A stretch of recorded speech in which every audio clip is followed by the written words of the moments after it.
A Chandragrahanam day out in Tiruchanur. Hello Tirupati people, welcome to It's My Tiruchanur. This is the effects of Chandragrahanam where every temple closed in our place. అసలు చంద్రగ్రహణం అంటే ఏంటి? చంద్రగ్రహణం సమయంలో ఆలయాలు ఎందుకు మూసేస్తారు? ఈ వీడియోలో తెలుసుకుందాం.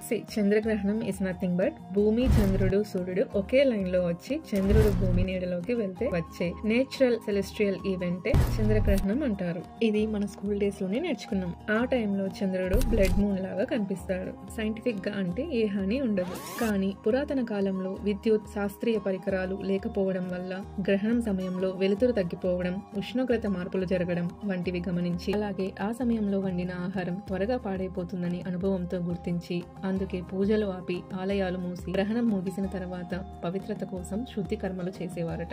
బై ప్రాక్టీసింగ్ దీస్ ట్రెడిషన్స్ చంద్రగ్రహణం రోజు ఇంట్లోనే ఉండి మన ఫ్యామిలీతో స్పెండ్ చేసే టైం దొరుకుతుంది. అలాగే మన డైజెస్టివ్ సిస్టమ్ కి బ్రేక్ ఇచ్చినట్లు ఉంటుంది. అప్పటి నుండి ఇప్పటి వరకు చంద్రగ్రహణం అలాగే సూర్యగ్రహణం వల్ల negative rays and temperature changes వల్ల మన బాడీకి హాని జరుగుతుందేమో అని భావించేవారట. This is not just mythological belief or superstitious, this is our way of living. గ్రహణం అనేది ఒక అందమైన నేచురల్ సెలెస్ట్రియల్ ఈవెంట్. భయపడాల్సిన అవసరమేమీ లేదు. చంద్రగ్రహణం రోజు దర్భ ఎందుకు ఇంట్లో పెడతారో నెక్స్ట్ వీడియోలో తెలుసుకుందాం. Until then stay tune. నచ్చితే సబ్స్క్రైబ్ చేయడం మర్చిపోకండి.